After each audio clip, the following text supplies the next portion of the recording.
Hello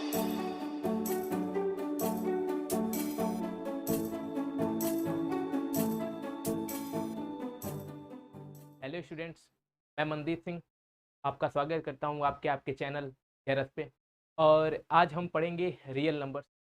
और real numbers के बारे में पढ़ने से पहले हम ये जान लेते हैं कि रियल नंबर्स होता क्या है। ठीक है, तो ऐसे नंबर्स, ठीक है, ऐसे नंबर्स जो इस नंबर्स लाइन पे लाई करते हैं, या फिर ऐसे नंबर जो इस नंबर्स लाइन पे फिट बैठते हैं। जैसे कि ये नंबर्स लाइन है, ये 0 1 2 3 4, लेफ्ट साइड माइनस होता है, -1 -2 3 -4। ठीक है, इसके आगे की तरफ बढ़ते जाएंगे माइनस इन्फिनिटी की तरफ, इसके आगे तरफ जाएंगे प्लस इन्फिनिटी। तो रियल नंबर्स वो नंबर्स होते हैं जो नंबर्स लाइन पे लाई करते हैं, या कि और ऐसा भी कह सकते हैं कि नंबर्स लाइन पे फिट बैठते हैं। ठीक है, जैसे कि मान लेते हैं कोई नंबर है, ठीक है, 3/2। अब इनको इस नंबर लाइन पे कहाँ फिट बैठेगा चेक करना है। ठीक है, इसका डिवाइड करते हैं 1.5, डेसिमल वैल्यू निकालते हैं 1.5। अब 1.5 कहाँ पे फिट बैठेगा? 1 और 2 के बीच में यहाँ पे आ सकता है। कोई दूसरा नंबर ले लो, ठीक है, 1/4 ले लो। 1/4 0.25 आएगा। ठीक है, अब 0.25 कहाँ फिट बैठेगा इसमें? यहाँ पे। जब ये 0 से 1 के बीच का पार्ट है, तो 0 से 1 के बीच में कहीं भी तो लाई करेगा ना यहाँ पे 0 तो वही ऐसे नंबर जो नंबर्स लाइन पे फिट बैठते हैं या फिर लाइक करते हैं, उन नंबर को रियल नंबर्स कहा जाता है। ठीक है, रियल नंबर्स कितने टाइप के होते हैं? ठीक है, तो रियल नंबर्स कितने टाइप के होते हैं इसके बारे में पढ़ने से पहले पढ़ते हैं क्या होता है रियल नंबर।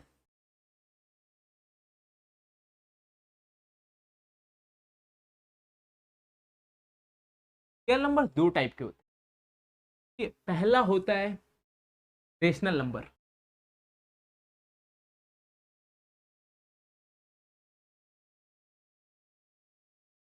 दूसरा होता है इरेशनल नंबर।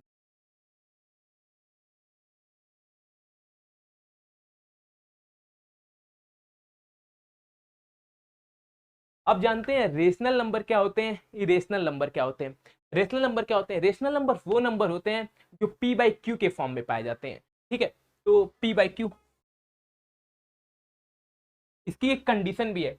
p/q की कंडीशन क्या है? q 0 के बराबर नहीं होना। ठीक है, अगर q 0 के बराबर होगा तो क्या होगी इसकी वैल्यू नॉट डिफाइंड हो जाएगी, इनफाइनाइट के बराबर हो जाएगी।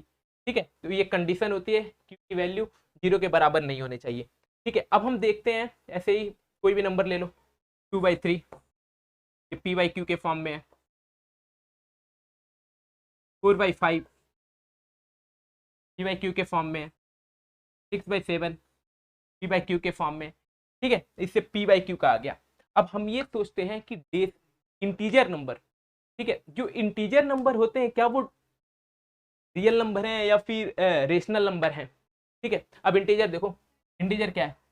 1 2 3 4 5, ये ये p/q के फॉर्म में है। देखो, है, जाहिर सी बात है, इसको 1/1 लिखेंगे तो भी इसकी वैल्यू 1 आएगी, 2/1 लिखेंगे इसकी वैल्यू 2 आएगी, 3/1 लिखेंगे इसकी वैल्यू 3 आएगी, 4/1 लिखेंगे इसकी वैल्यू 4 आएगी, 5/1 लिखेंगे इसकी आएगी। देखो, ये p/q के फॉर्म में है, ये भी p/q के फॉर्म में है, ये भी p/q के फॉर्म में है। कंडीशन क्या है रेशनल नंबर की? कि p/q के फॉर्म में होनी चाहिए, लेकिन q 0 के बराबर नहीं होनी चाहिए। देखो, इसमें q 0 के बराबर नहीं है, तो मतलब कि all integer number are rational number. ठीक है, अब देखते हैं रेशनल नंबर फाइंड करने के भी तरीके होते हैं। ठीक है, तो हम पूरे रेशनल नंबर के p/q के फॉर्म पे डिसाइड नहीं कर सकते। ठीक है, इसके लिए जरूरत पड़ती है हमें डेसिमल एक्सपेंशन की। अब डेसिमल एक्सपेंशन से रियल नंबर कैसे फाइंड करना है ये हम देखते हैं। ठीक है, तो आगे बढ़ते हैं। ठीक है, तो रेशनल नंबर के भी दो टाइप होते हैं।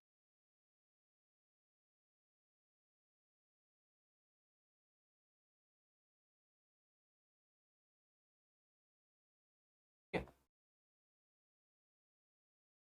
पहला वो होता है जो डेसिमल एक्सपेंशन करने पर एक पॉइंट पे आके टर्मिनेट हो जाते हैं। ठीक है, ऐसे नंबर को बोला जाता है क्या, टर्मिनेटिंग नंबर। ठीक है, terminating number after expansion, decimal expansion. ठीक है, तो जैसे कि मान लो ऐसे नंबर जैसे 1/4 हो गया, इसको अगर डिवाइड करेंगे तो क्या होगा, ये 1 छोटा है, डिवाइड करने पे क्या हो जाएगा, 0.25। ठीक है, अब देखो इसके आगे नंबर नहीं बढ़ेंगे, ये पॉइंट ये 5 पे आके क्या हो गया, टर्मिनेट हो गया। ठीक है, टर्मिनेट हो गया, इससे आगे नहीं बढ़ेगा। ठीक है, अब जैसे कि और कोई नंबर ले लेते हैं, 25/4 को डिवाइड करो, 4 6 जा 24, 4 2 जा 8, 4 5 जा 20। ठीक, अब देखो यहाँ पे भी आके ये टर्मिनेट हो गया, एक पॉइंट पे आके, इसके आगे ये नंबर नहीं बढ़ रहे हैं। ठीक है, तो ऐसे रेशनल नंबर को क्या बोला जाता है कि टर्मिनेट आफ्टर डेसिमल एक्सपेंशन। ठीक है, इस बेसिस पे हम डिसाइड करते हैं कि रेशनल नंबर है या इरेशनल नंबर है। मतलब कि डेसिमल एक्सपेंशन के बेसिस पे ही हम ज्यादातर डिसाइड करते हैं कि वो रेशनल नंबर है या फिर इरेशनल नंबर। ठीक है, अब दूसरा क्या तरीका होता है, ठीक है, दूसरा क्या है कि ऐसे नंबर, ठीक है, जो डिवाइड करने पे डेसिमल के फॉर्म पे आने पर एक पॉइंट के बाद रिपीटिटिव हो जाते हैं। ठीक है, वो रिपीट करने लगते हैं सेम नंबर्स को। जैसे कि मान लो 1/3 को डिवाइड करेंगे तो कितना आएगा, 0.333 आगे की तरफ। ठीक है, अब देखते हैं हम, ये हमारा रेशनल नंबर हो गया। रियल नंबर का दूसरा टाइप क्या था, रियल नंबर का दूसरा टाइप था हमारा इरेशनल नंबर। ठीक है, तो इन दोनों को देखने के बाद ये चीज तो क्लियर हो रही है कि कहीं ना कहीं एक नंबर छूट रहा है, जो क्या हो, एक पॉइंट पे ना ही टर्मिनेट हो ना ही रिपीट हो। ठीक है, तो ऐसे नंबर्स को कहा जाता है इरेशनल नंबर। ठीक है, तो इरेशनल नंबर क्या होता है,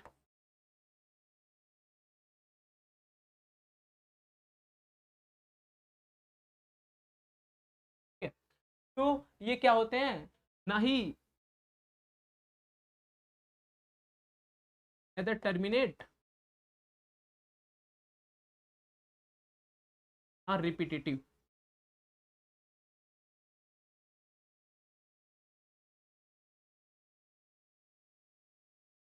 आफ्टर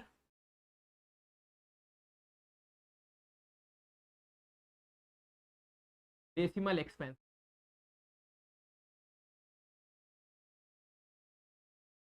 ठीक है, जैसे कोई नंबर ले लो, √3, √3 को देखो कितनी होती है इसकी वैल्यू, 1.732। ये ऐसे ही आगे बढ़ता जाएगा, ये नंबर क्या होगा, ना ही टर्मिनेट होगा ना ही रिपीट होगा।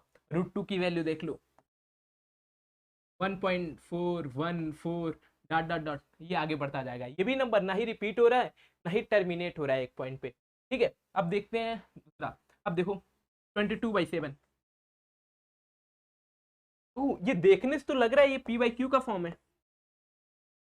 ठीक है, इसीलिए मैंने शुरू शुरू में ही बोला था कि rational number irrational number find करने के लिए डेसिमल एक्सपेंशन का पता होना ज्यादा जरूरी है। ठीक है, अब देखो इसको अगर हम डिवाइड करेंगे तो कितना आ जाएगा, 3.1415, ऐसे ये आगे बढ़ता जाए। अब देखो ये ना ही टर्मिनेट हो रहा है किसी पॉइंट पे आके, ना ही रिपीट हो रहा है।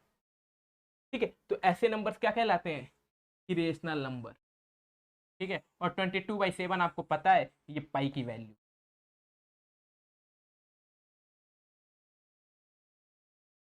ठीक है, आई होप आपको रेशनल नंबर और इरेशनल नंबर के बारे में पता चल गया होगा। ठीक है, अब हम देखते हैं आगे।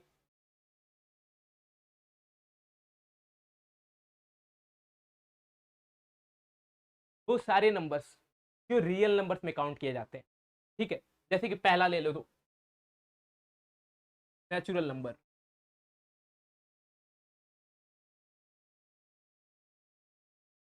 नेचुरल नंबर कहाँ से शुरू होता है? 1 से।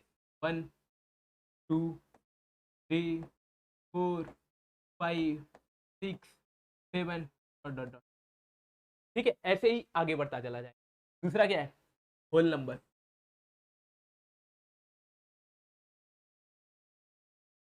होल नंबर क्या होता है? ये होता है जीरो से शुरू होता है। ठीक है, 0 1 2 3 4 5 6 7 8 सही है, ये बढ़ता चला। ठीक है, अब हम देखते हैं आगे इंटीजर नंबर।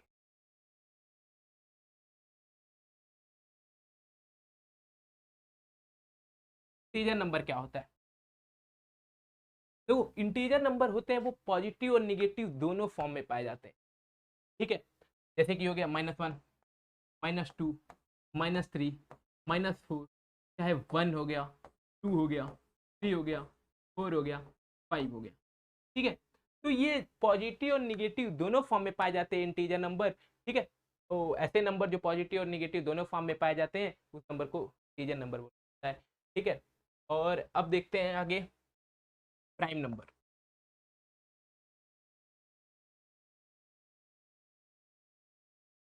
प्राइम नंबर क्या होता है? प्राइम नंबर ऐसे नंबर होते हैं ना जो खुद से डिवाइड होते हैं। ठीक है, और ये एक से तो लगभग सारे नंबर ही डिवाइड होते हैं, तो एक को साइड में रखिए। प्राइम नंबर वो नंबर होते हैं जो खुद से डिवाइड होते हैं, जो खुद को ही काटते हैं। ठीक है, जैसे कि मान लो 2 हो गया, 3 हो गया, 5 हो गया, 7 हो गया, 11 हो गया, 13 हो गया, 17 हो गया, 19 हो गया, ऐसे ही आगे बढ़ता जाए। ठीक है, अब देखो टू टू के कितने फैक्टर हैं? एक 1 है और एक 2 खुद है। थ्री के कितने फैक्टर है? एक 1 है, एक 3 खुद है। फाइव के कितने फैक्टर है? एक 1 खुद है और एक 5 है। मतलब कि प्राइम फैक्टर के अधिक से अधिक प्राइम नंबर के अधिक से अधिक 2 फैक्टर होते हैं। ठीक है, जैसे देख लेते हैं। अब आगे बढ़ते हैं कंपोजिट नंबर।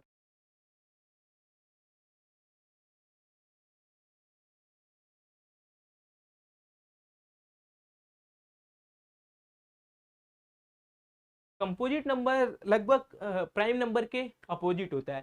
ठीक है, अब देखते हैं कंपोजिट नंबर में कौन कौन से नंबर आते हैं। ठीक है, कंपोजिट नंबर में वो नंबर आते हैं जिनके 2 से ज्यादा फैक्टर होते हैं।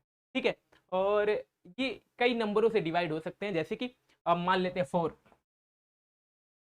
6 8 10 9 भी है, 12। ठीक है, अब देखो फोर के कितने हैं? एक 1 भी है, 2 भी है, 4 भी है। 6 के कितने हैं?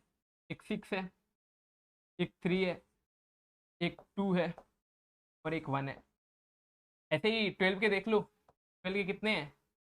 6 भी है, 12 के 4 भी है, 12 का 3 भी है, 12 का 2 भी है, 12 का 1 भी है। ठीक है, तो फैक्टर बढ़ते जा रहे हैं, तो ऐसे नंबर, ठीक है, ऐसे नंबर जिनके फैक्टर 2 से ज्यादा होते हैं उनको कंपोजिट नंबर के नाम से जाना जाता है। ठीक है, अब आगे बढ़ते हैं और जानते हैं नेक्स्ट क्या है? Even number.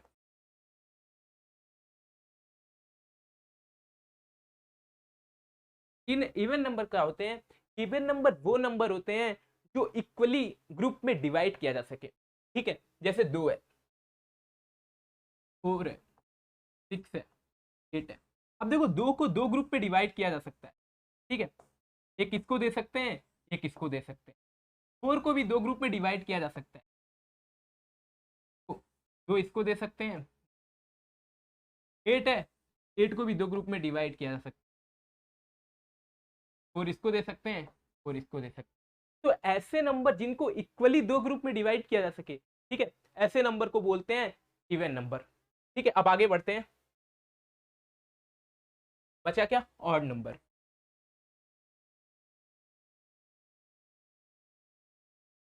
ठीक है, तो ऑड नंबर्स क्या होते हैं? ऑड नंबर जिनको 2 ग्रुप में इक्वली डिवाइड नहीं किया जा सकता।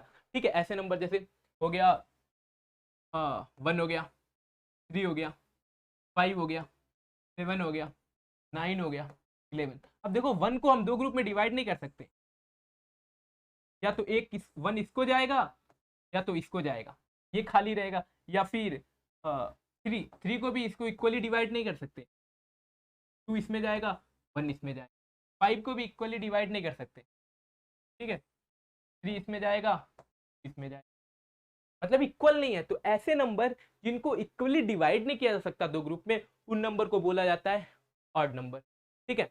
अब हम ये सारे रियल नंबर के बारे में पढ़ चुके हैं, ठीक है। अब रियल नंबर से रिलेटेड जितने भी क्वेश्चन आएंगे ये सारे बेसिक्स है, इनका यूज होके आगे क्वेश्चंस बनेंगे, composite number, prime number, prime factor, ठीक है, इसके बेसिस पे क्वेश्चन बनेंगे। अब हम आके देखते हैं आपके चैप्टर के रियल नंबर का इंपॉर्टेंट टॉपिक है, ठीक है। तो देखते हैं,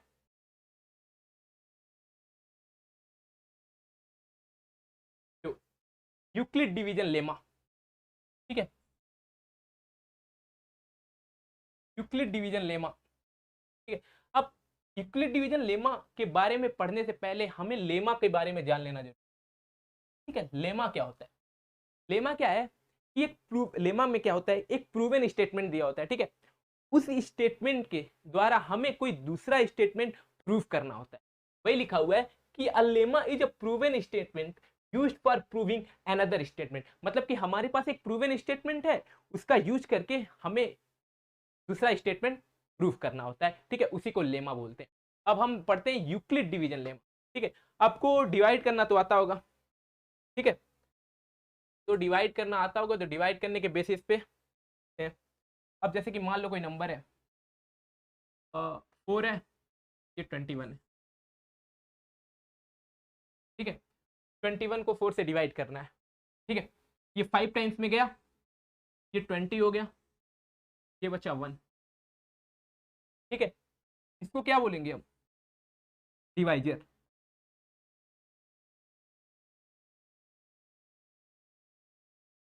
तो क्या बोलेंगे? क्वोशेंट।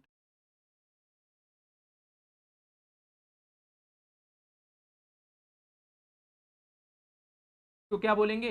रिमाइंडर।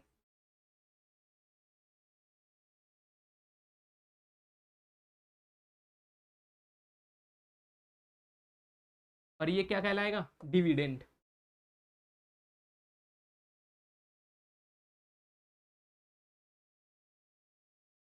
ठीक है, तो ये डिवीजन है। तो यूक्लिड ने क्या किया कि उन्होंने देखा कि डिवीजन के थ्रू हम एक नया कॉन्सेप्ट दे सकते हैं।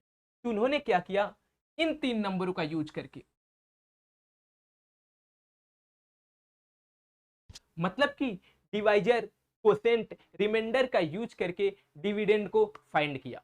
तो उन्होंने क्या किया कि डिवाइजर, कोसेंट, रिमाइंडर, इन तीनों का यूज करके डिविडेंड फाइंड करने का एक स्टेटमेंट दिया और एक फार्मूला बनाया, ठीक है। उस फार्मूले के थ्रू अगर डिविडेंड दिया है, कोसेंट फाइंड करना है तो वो भी फाइंड कर सकते हैं, रिमाइंडर फाइंड करना है तो रिमाइंडर भी फाइंड कर सकते हैं, डिवाइजर फाइंड करना है तो डिवाइजर भी फाइंड कर सकते हैं।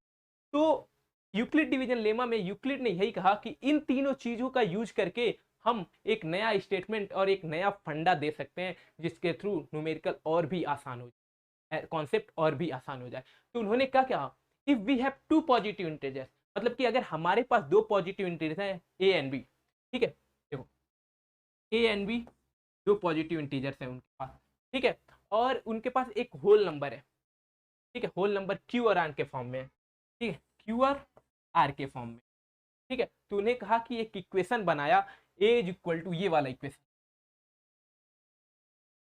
ए is equal to B Q plus r, मतलब कि ये इस इक्वेशन को सेटिस्फाई करेगा, ठीक है। अब आपको पता है डिविजन को उन्होंने क्या मान लिया? बी। क्वेश्चन को इन्होंने क्या मान लिया? क्यू। रिमाइंडर को उन्होंने क्या मान लिया? स्मॉल और। डिविडेंड को उन्होंने क्या मान लिया? तो उन्होंने डिवाइजर, रिमाइंडर और कोसेंट को यूज करके एक फॉर्मूला बनाया जिसके थ्रू डिविडेंड को फाइंड किया जा सकता था, ठीक है। उसी स्टेटमेंट को, उसी फार्मूले को यूक्लिड डिवीजन लेमा के नाम से जाना जाता है, ठीक है। उन्होंने दिया आर। ये फार्मूला देने के बाद उन्होंने एक कंडीशन भी रखी कि आर की वैल्यू हमेशा बी से छोटी होनी चाहिए और जीरो से बड़ी होनी चाहिए। ठीक है, आर की वैल्यू। अब आप ही देखो, अगर आर की वैल्यू वी से ज्यादा होगी तो ये एक बार और डिवाइड कर सकता है इसको, ठीक है, कोसेंट बढ़ सकता है, इसीलिए आर की वैल्यू हमेशा बी से छोटी होती है और जीरो से बड़ी इसलिए होती है क्योंकि अगर यहाँ पे जीरो हो गया मतलब कि डिवाइजर ने फुल सेटिस्फाइड कर दिया, रिमाइंडर जीरो हो गया, ये मतलब कि पूरा का पूरा कंप्लीट कर दिया फैक्टर को, पूरा का पूरा कट कर दिया फैक्टर को। तो इसलिए उन्होंने एक कंडीशन भी रखी कि वी से छोटी होनी चाहिए आर की वैल्यू। यूक्लिड ने यही फंडा दिया, A is equal to B Q plus R, A को डिविडेंड मान लिया है, डिवाइजर बी को मान लिया है, कोसेंट क्यू को मान लिया, रिमाइंडर आर को मान लिया है। मतलब कि इन तीनों का यूज करके उन्होंने एक स्टेटमेंट दिया, एक फॉर्मूला दिया, ठीक है। इस फॉर्मूला को यूज करके हम आगे समझेंगे कि क्वेश्चन बनते कैसे हैं, आखिर में यूक्लिड ने ये फॉर्मूला दिया क्यों, इससे क्वेश्चन आसान होते हैं या नहीं, आगे हम देखते हैं, ठीक है। तो नेक्स्ट क्वेश्चन देखते हैं क्या है नेक्स्ट क्वेश्चन में। क्वेश्चन है कि by what number should 1365 be divided to get 31 as quotient and 32 as remainder। उन्होंने क्वेश्चन में कहा कि किस नंबर से 1365 को डिवाइड करेंगे कि क्वोशेंट के रूप में 31 मिले और रिमाइंडर के रूप में 32 मिले, ठीक है। तो उन्होंने क्या किया कि यूक्लिड का डिवीजन लेमा लगाया, ठीक है। वही हमारे पास क्या फॉर्मूला था, हमारे पास A is equal to B cross Q plus R की एक कंडीशन क्या थी, इसकी एक कंडीशन थी कि आर की वैल्यू बी से छोटी होनी चाहिए और जीरो से बड़ी होनी चाहिए, यही एक कंडीशन थी, ठीक है। अब देखो क्या दिया क्वेश्चन में, ए ए हुआ ना, ये डिविडेंड हुआ ना क्योंकि इसी को डिवाइड करना है हमें, ठीक है। तो क्या हो गया, ए की वैल्यू 1365, क्वेश्चन की वैल्यू कितनी दे रखी है 31, रिमाइंडर की वैल्यू कितनी दे रखी है 32, ठीक है। हमारे पास तीन चीज मालूम है, मतलब हमारे पास वी नहीं है, बी नहीं है, मतलब कि हमारे पास डिवाइजर नहीं है, यूक्लिड ने बी को डिवाइजर माना था, ठीक है। अब देखते हैं इस चीज को यूज करके इस फॉर्मूले में पुट करते हैं इस वैल्यू को, तो इस फॉर्मूले में अगर पुट करेंगे इस वैल्यू को तो कितनी हो जाएगी, ए इज इक्वल टू बी की वैल्यू कितनी है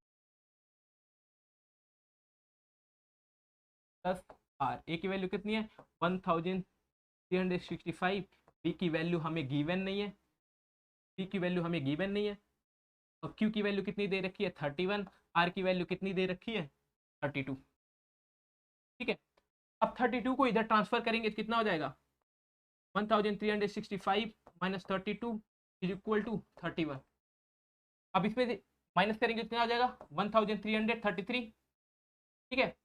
और ये हो गया 31 बी, बी की वैल्यू कितनी आ जाएगी यहाँ से 1333 अपॉन 31, बी कितनी बार में जाएगा 31 4 जा 124, और 9 बचा 9 3 93, 30 कितनी बार में गया 3 टाइम से 31 3 जा 93, मतलब कि बी की वैल्यू कितनी आई है, बी की वैल्यू कितनी आई है 43, ठीक है, बी की वैल्यू 43 आई है। अब देखो हमारा एक कंडीशन भी पूरा हो गया क्या 43 आर से बड़ा है, मतलब कि बी ग्रेटर देन आर है, मतलब आर छोटा है बी से, ये कंडीशन, हमारे पास वी की वैल्यू निकल गई, मतलब हमारे पास डिवाइजर की वैल्यू मिल गई। मतलब कि क्वेश्चन में यही है कि 43 से अगर हम 1365 को डिवाइड करेंगे तो हमें क्वोशेंट के रूप में 31 मिलेगा और 32 रिमाइंडर के रूप में, ठीक है। और अगर आप इस क्वेश्चन को डिवीजन मेथड से भी सॉल्व करोगे ना तो आपको 31 क्वोशेंट मिलेगा और 32 रिमाइंडर मिलेगा। अब आगे बढ़ते हैं नेक्स्ट क्वेश्चन की तरफ। नेक्स्ट क्वेश्चन क्या है,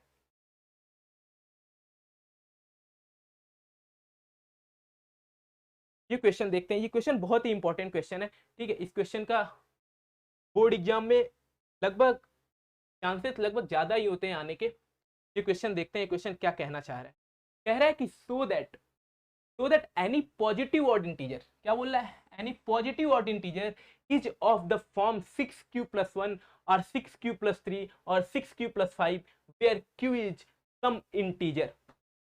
कहना चाह रहा है कि शो करो कि कोई पॉजिटिव ऑड इंटीजर, ठीक है, कोई पॉजिटिव ऑड इंटीजर इनके फॉर्म में पाए जाते हैं। मतलब कि क्वेश्चन कहना चाह रहा है कि शो करो कि कोई positive odd integer 6q+1, 6q+3, 6q+5 के फॉर्म में पाए जाते हैं। ठीक है, जहां पे q इंटीजर है कोई, मतलब q की वैल्यू 1 2 3 4 5 या फिर -4 -2 -3 इंटीजर के फॉर्म में q की कोई वैल्यू रख सकते हैं। ठीक है, हम क्वेश्चन देखते हैं, क्वेश्चन क्या कह रहा है।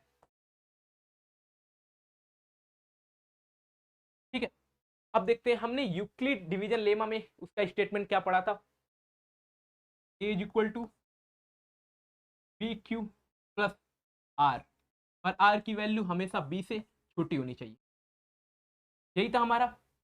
ये क्वेश्चन को देखो, बी हम मान सकते हैं बी को 6,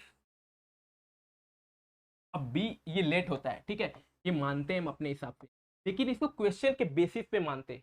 अब अपने हिसाब से तो बी की कोई भी वैल्यू ले सकते हो, 5 15 20 25, तो क्वेश्चन के हिसाब से बी की वैल्यू मानते हैं। ठीक है, बी की वैल्यू 6 हो गई। ठीक है, अब देखते हैं, अब देखो बी की वैल्यू 6 हो गई, तो मतलब कि आर की वैल्यू हमें 6 से छोटी ही चाहिए, क्योंकि यूक्लिड डिवीजन लेमा में यही कहा गया है ना कि आर की वैल्यू बी से छोटी होनी चाहिए और 0 से बड़ी होनी चाहिए। तो ये क्या हो गया, 0 से बड़ी 6 से छोटी, मतलब 6 से छोटी और 0 से बड़ी कितने नंबर्स होते हैं, आर की वैल्यू कितनी हो जाएगी, 1 2 3 4 5, यही होगा नंबर ना।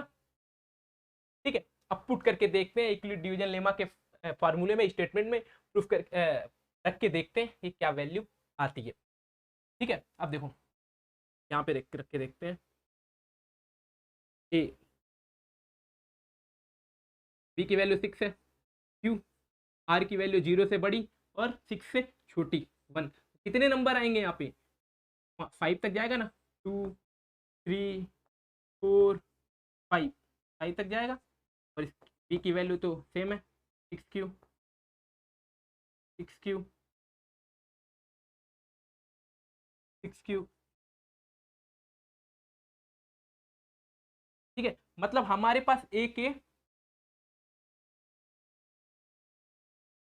कितने बने, 1 2 3 4 5, 5 कंडीशन आ रहे हैं। अब हमें इनमें से चेक करना है कि पॉजिटिव ऑड इंटीजर क्या है, क्वेश्चन में यही पूछा है ना कि पॉजिटिव ऑड इंटीजर। अब हम ये चेक करेंगे, अब देखो क्यू को क्या बोला है, सम इंटीजर, मतलब क्यू सम इंटीजर है। अब देखो क्यू की वैल्यू अगर इसमें पुट करके देखेंगे तो हमें ये तो पता चल जाएगा ना कि ए की वैल्यू ऑड है या इवन है, क्यू की वैल्यू कुछ पुट करेंगे तो। अब देखो क्यू की वैल्यू कुछ पुट करते हैं, कोई नंबर पुट करते हैं, जैसे कि 1 पुट कर दिया हमने, 1 पुट किया तो यहाँ पे ए की वैल्यू कितनी आने लगी, 7, 2 पुट किया कितनी आई, 13, 3 पुट किया कितनी आई, 19। ठीक है, इसमें पुट करते हैं 1, तो यहाँ पे ए की वैल्यू कितनी आएगी, 8, 2 पुट किया तो कितनी आएगी, 14, 3 पुट किया तो कितनी आएगी, 20। ठीक है, तीसरे वाले में देखते हैं, ए की वैल्यू 1 पुट करने पे ये कितना हो गया, 9, 2 पुट किया तो कितना हो गया, 15, 3 पुट किया तो कितना हो गया, 21। अब देखो चौथे वाले में देखते हैं, ए की वैल्यू 1 पुट किया 10, 2 पुट किया 16, 3 पुट किया 22।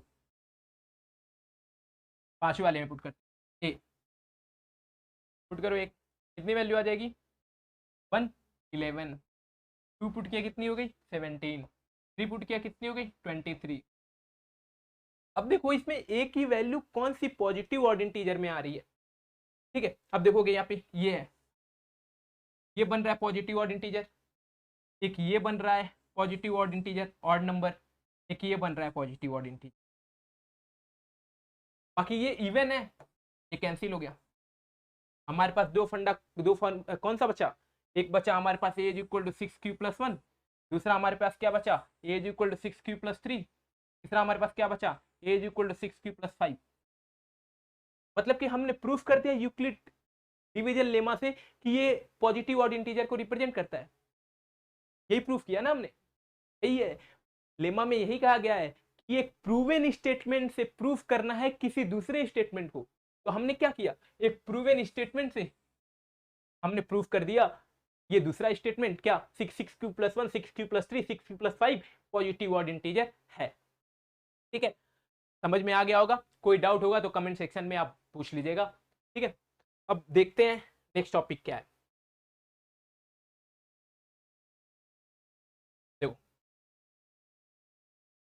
Euclid division algorithm. ठीक है, यूक्लिड डिवीजन एल्गोरिदम, ये भी यूक्लिड नहीं दिया था, नाम से ही पता चल रहा है। तो एल्गोरिदम का मतलब क्या होता है? एल्गोरिदम का मतलब होता है कि किसी भी काम को करने का स्टेप।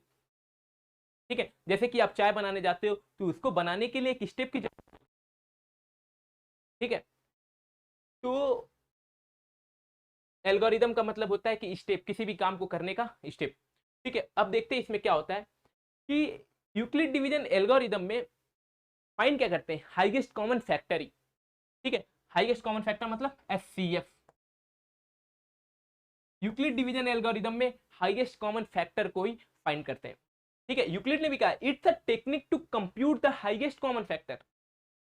ये एक टेक्निक है कॉमन फैक्टर को, हाईएस्ट कॉमन फैक्टर को फाइंड करने का। ठीक है, तो अब देखो जैसे कि क्या होता है, जैसे कोई दो नंबर ले लो, यूक्लिड ने क्या एल्गोरिदम बनाए, क्या स्टेप्स बनाए, ये हम देखते हैं। अब जैसे कि कोई नंबर ले लो 4 और 8। ठीक है, रैंडम नंबर ऐसे ही देख रहे हैं क्या होता है, 4 और 8 लेते हैं। ठीक है, अब हम एक प्राइम फैक्टर मेथड से करेंगे, दूसरा यूक्लिड के डिवीजन एल्गोरिदम से करेंगे। ठीक है, दोनों मेथड आपको क्लियर हो जाएगा कि क्या क्या है। तो निकाल के देखते हैं प्राइम फैक्टर मेथड से। ये 4 है, 2, 1, 8 का।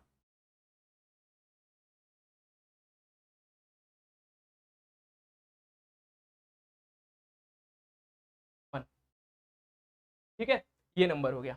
अब इसका अगर कॉमन फैक्टर निकालना होगा तो कितना हो जाएगा? ठीक है, 4 का आ रहा है कॉमन फैक्टर कितना? 2 × 2। 8 का कितना आ रहा है?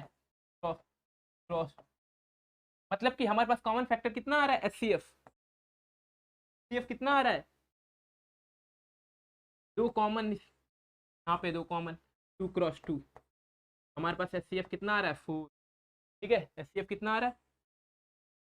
अब हम यूक्लिड के डिवीजन एल्गोरिदम से ये फाइंड करते हैं कि क्या ये हाईएस्ट कॉमन फैक्टर सही है गलत।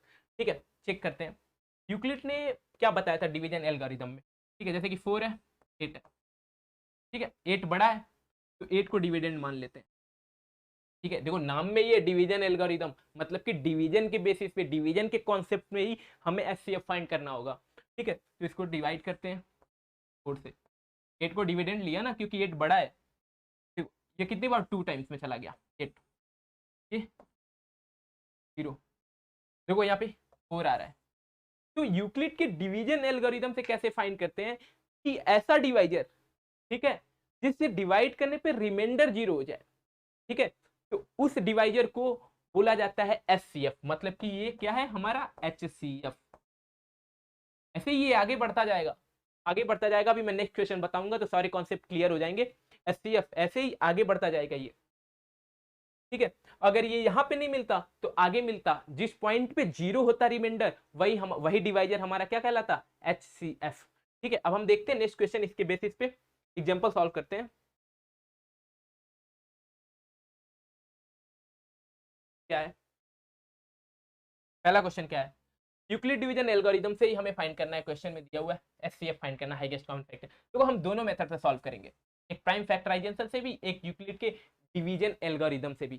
ठीक है, तो क्या है क्वेश्चन? 135। अब देखो 225 बड़ा है।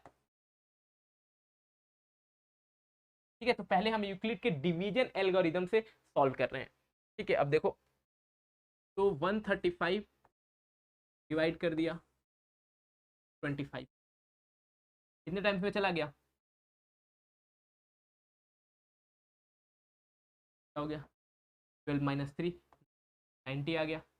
ठीक है, अब ये देखना होता है नेक्स्ट, ये जो रिमाइंडर आता है ना, नेक्स्ट स्टेप क्या होता है? ये जो रिमाइंडर आता है, इस रिमाइंडर से डिवाइजर को डिवाइड करते हैं, मतलब कि ये डिवाइजर हमारा यहाँ पे आ जाएगा। ठीक है, ऐसे ही हर स्टेप में होगा, रिमाइंडर बचेगा, फिर यहाँ पे जो रिमाइंडर रहेगा उसको ला देंगे हम डिविडेंड के फॉर्म में।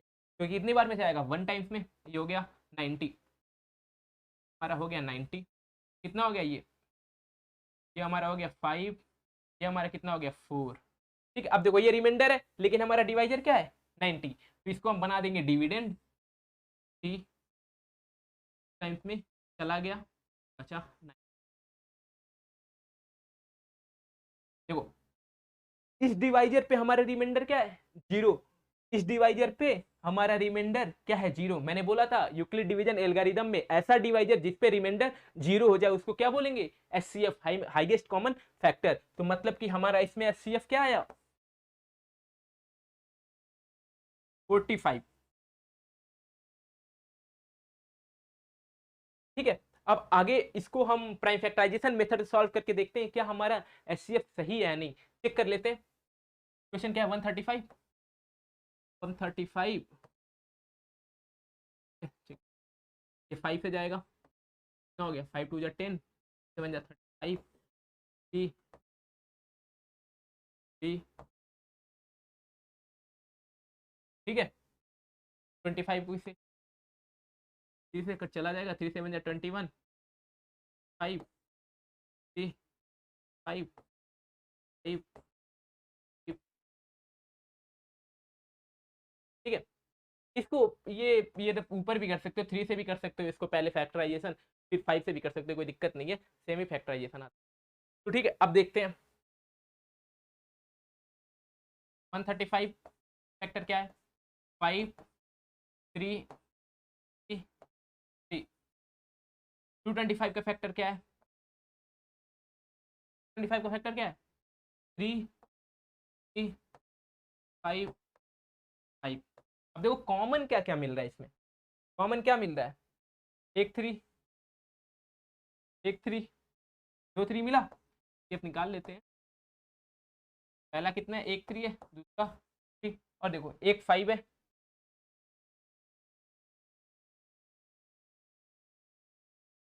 बाकी कोई फैक्टर नहीं है, कोई कॉमन फैक्टर नहीं है। इसको मल्टीप्लाई करेंगे तो कितना आएगा, 45 निकल गया। मतलब कि प्राइम फैक्टराइजेशन से भी हमें पता चल जा रहा है एचसीएफ सेम आ रहा है 45, यूक्लिड के डिवीजन एल्गोरिथम से भी फैक्टराइजेशन सेम आ रहा है।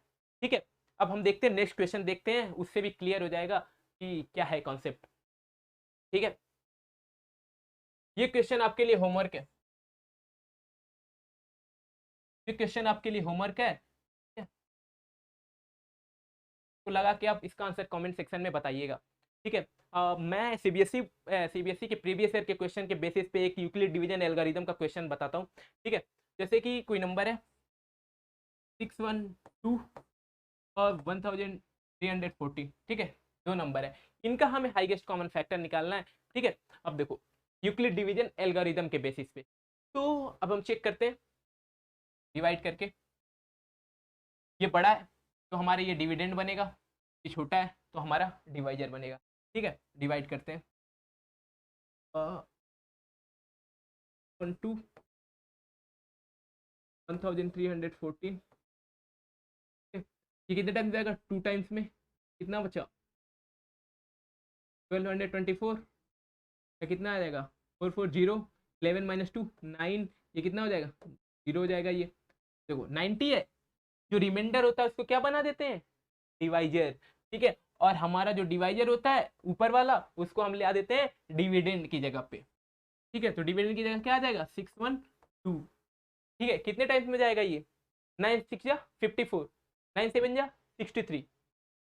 ठीक है, तो मतलब कि 96 या 540, तो 6 टाइम में ये चला जाएगा, कितना हो गया 540, ये हो गया 2 11 माइनस 4 10।